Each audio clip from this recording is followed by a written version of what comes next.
All right, this is Algebra 2, Lesson 5.3, solving quadratic equations by finding square roots. We're solving quadratic equations. We use them in real life problems beginning on page 264. We got a few definitions to start. First one is a square root. A square root or a number r is a square root if a number s of a number s if r squared equals s. We always do, or you always have since Algebra 1, please excuse my dear Aunt Sally. And we say that in order to undo multiplication, you divide. In order to undo addition, you subtract, and vice versa. Well, in order to undo exponents such as this, you take the square root. So when we do exponents, they go along with square roots. This is how we're going to cancel out. This is how we're going to use it. If something squared is the inverse operation of the square root. The radical sign is just this. This is a radical. Anytime you have that, it denotes a square root. We will eventually, if it doesn't have any number written right here, you assume that it means 2. It's squared. We will look at some later on where we'll talk about cube roots, and we might even get to where we have the fourth root of certain things. Okay, but we don't go too much past that in this course. A radicand is whatever is under that symbol. So there's the symbol. The radicand is this, 2. That's the radicand. So when you see terms like radical and radicand, don't let yourself sound ignorant and say that sign and the number under that sign. Call it what it is to where you sound like you know what you're talking about. A radical is the whole thing, an expression of the form the square root of s, where s is a number of the expression. So the radical is the whole thing.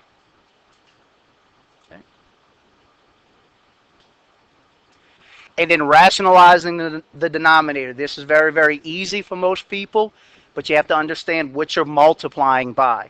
You cannot have a radical. Rationalizing the denominator, all you're doing is you're multiplying, and we'll focus at first, you're multiplying by whatever is on the bottom. You can't have a radical at the bottom of a fraction. So let's say we have the radical or the square root of 3 at the bottom. In order to rationalize it, all you do is you multiply it by that same thing. So notice I just multiplied it by whatever that radical was over itself. Because remember, all this means is to divide the square root of 3 by the square root of 3. Remember, anytime you divide something by itself, that's the same thing as getting the number 1. So all we're doing in this sense right here is multiplying by the number 1, which doesn't change the number of anything. It just changes the form. Because, you can't have a radical at the bottom. So anytime you see that term rationalizing the denominator, we are removing a radical from it. You can't have it at the bottom of a fraction. Here are your properties of square roots. This says if a and b are both positive numbers. That's what it means by greater than 0. Saying that the square root of a times b is equal to the square root of a times the square root of b. All you're doing with this is just a property that allows you to separate perfect squares. For example, the square root of 27. That is not a perfect square, but it is the square root of 9, which is a perfect square, times the square root of 3. That allows us to simplify it into 3 times the square root of 3. The same thing is true with the square root of a over b. Notice the entire thing is the radicand. It's under the radical. You can separate it and make it, say, the square root of 1 over the square root of the other. You could separate it in order to be able to rationalize it.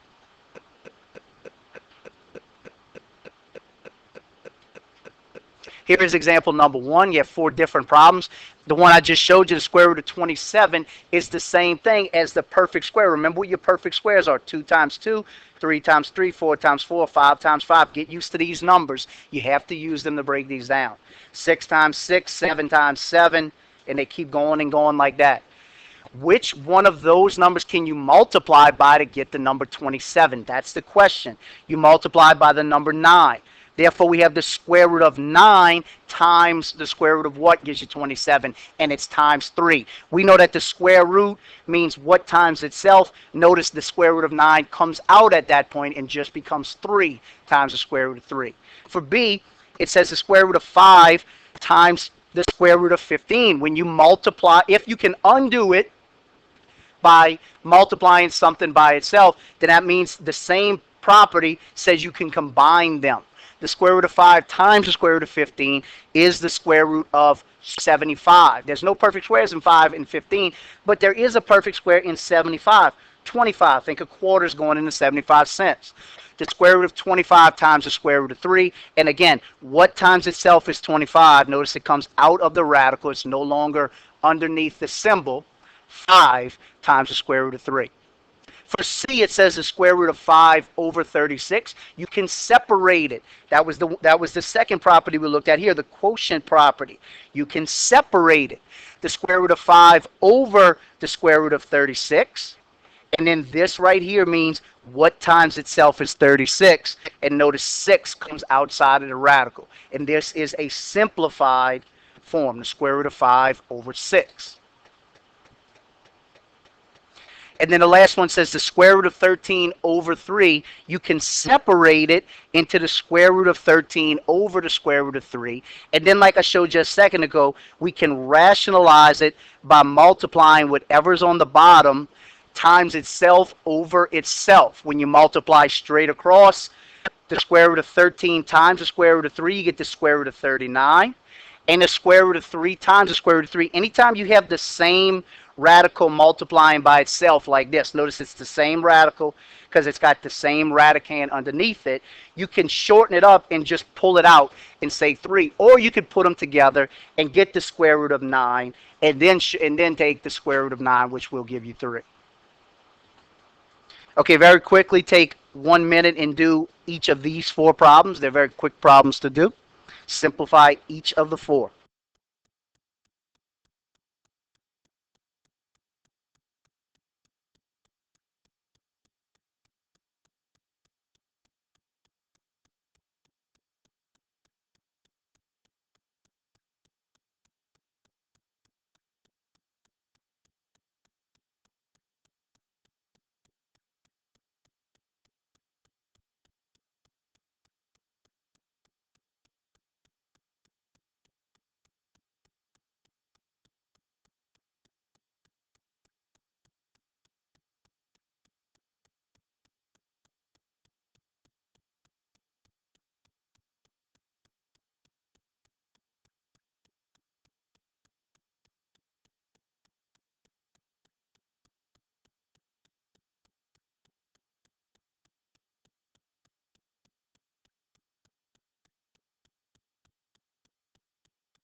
Okay, the first one says the square root of 500. You have to ask yourself, what is the largest perfect square that goes into it?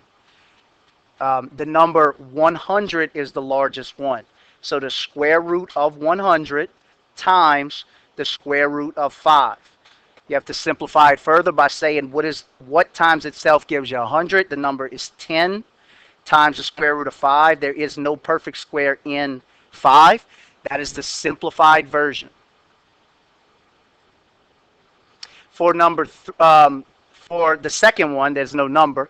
It says 3 times the square root of 12 times the square root of 6. Now, there's a shortcut with a problem like this. You can notice that in 12 is the number 6, and we could separate it this way. Bring down your 3 where you don't lose it.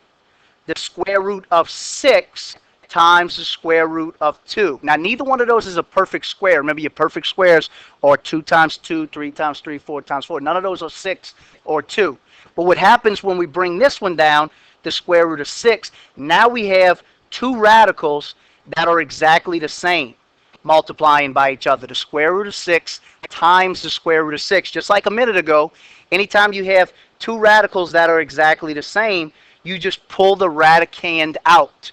So the square root of 6 times the square root of 6 is going to be 6.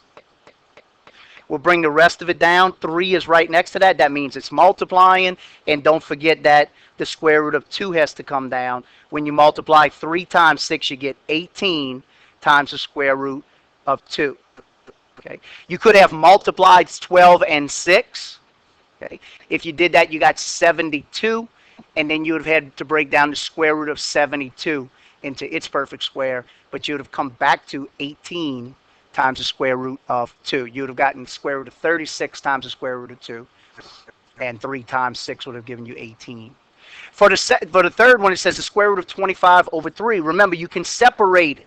The quotient property says you can separate this to look like this. Just separate it first. So right away, you can see that the square root of 25 is 5 over the square root of 3. You can't leave it like that. You can never leave a radical at the bottom of a fraction. In order to fix it, all you have to do is multiply by whatever it is over itself. So when you multiply straight across, you have 5 times the square root of 3 over the same thing times itself. Remember, all you have to do is multiply them and get 9, or simply just pull the radicand out. That is a simplified version of the answer. Even though it looks funny, that is considered simplified. There's no perfect squares, there's no fraction under the radical, and there's no radical in the denominator. Do the same thing for the next one. Separate it into the square root of 2 over the square root of 11. We'll condense this one a little bit. Rationalize the denominator. Multiply it by the square root of 11 over itself. So the square root of 2 times the square root of 11 is the square root of 22. And the square root of 11 times the square root of 11 is 11. Remember, you pull it out. Again, that's all you have to do to that one. There's no perfect square inside of 22. Remember, your perfect square is 2 times 2, 3 times 3, 4 times 4. None of those numbers multiply by anything to give you 22. There's no fraction under a radical, and there's no radical in the denominator. Then we have 2 checkpoint problems. You have the square root of 5 times the square root of 8. That gives you the square root of 40. At that point, ask yourself, what is the perfect square that multiplies by something to give you 40? Well, we know for a fact that the number 4 does. 4 multiplies by 10. So it asks itself, what times itself is 4? 2 times the square root of 10.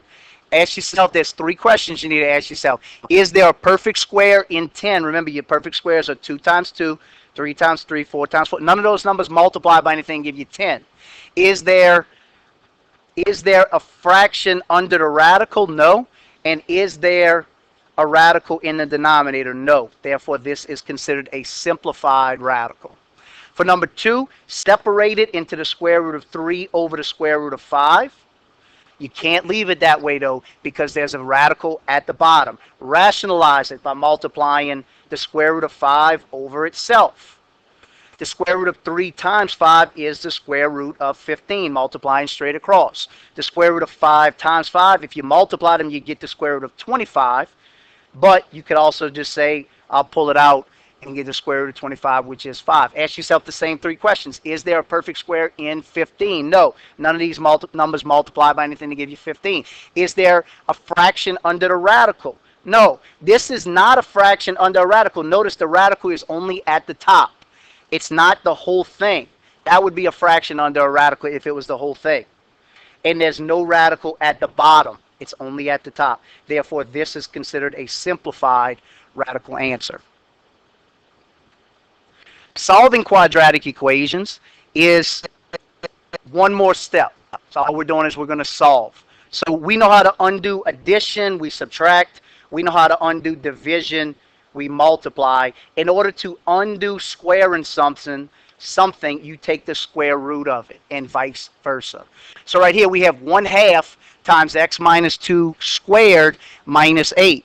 The first thing you want to do is you want to get rid of, you always work your order of operations backwards. Subtraction, addition, then multiplication, division, then exponents, then parentheses. Now we have x minus 2, but that's inside of that parentheses, so we can't touch that till the last step. So we have to get rid of 1/2 times something. Remember, in order to cancel out multiplication, you would divide by 1/2. Dividing by 1/2 is the same thing as multiplying by its reciprocal 2 over 1. That's the same thing as multiplying by 2.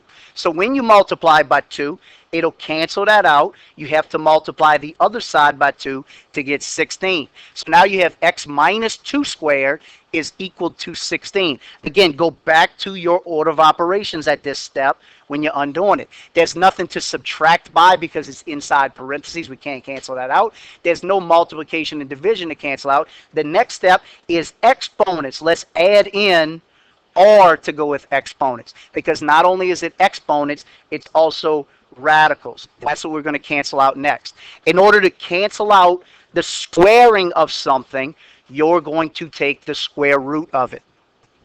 If you take the square root, it cancels out, just like addition canceled out subtraction and multiplication canceled out division. But if you take the square root of something, you have to balance it by taking a square root on the other side. So what that does is that leaves us with simply x minus 2. Now here is a new symbol for a lot of people in here. Plus or minus. That's how you read that. We read this next step as x minus 2 is equal to plus or minus the square root of 16. Okay. What that does is it acts like two separate problems for us. It acts like x minus 2. It acts like x minus 2 is equal to positive square root of 16. And it acts like x minus 2 is equal to the negative square root of 16. It just saves you having to write it twice. It's actually not either or, it's both. It's both. So from here, you simplify it. Notice it's plus or minus 4. You go ahead and say, what is the square root of 16? It's still 4. So now you have x minus 2 equals 4, and I should say, x minus 2 equals negative 4. And you work it as two separate problems. Add 4 to both sides. The first one's going to give you 8. I'm sorry, when you add 2 to both sides, the first one's going to give you 6. The next one, when you add 2, it is going to give you, this one's going to, when you add 2 here and add 2 here, you get 6. When you add 2 to this one and add it here, you're going to get x is negative 2. So there's two solutions, negative 2 and 6. So your solutions are both negative 2 and 6. Then you can check the solution by substituting in both of the answers into the original equation. Okay, so this is the part you have to remember. Work them in order, and radicals cancel out squaring something and vice versa. Okay, try this one before we get out of here.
Okay, let's work through this one before we get run out of here. You still work your order of operations backwards. You still take care of any addition and subtraction. So take care of plus 3 by subtracting it. You do it there, do it here. It'll cancel out. Negative 5x squared equals negative 12. Then cancel out. There's no more addition and subtraction. Cancel out multiplying and dividing by dividing by negative 5. Do it here. A negative divided by a negative is a positive. X squared equals positive 12 over 5. There's no more addition and subtraction or multiplication and division. So you cancel out exponents and radicals. In order to cancel it out on this side, you take the square root. If you do it there, you have to do it here. It cancels it out and it leaves you with x equals plus and minus the square root of 12 over 5. We can't leave it like that, though. Remember, you have to separate it. So we have to do with that one is we have to actually rationalize that. We could separate it. Remember, the square root x equals plus or minus the square root of 12 over the square root of 5. That's first. Rationalize that by multiplying by the denominator square root of 5 over the square root of 5.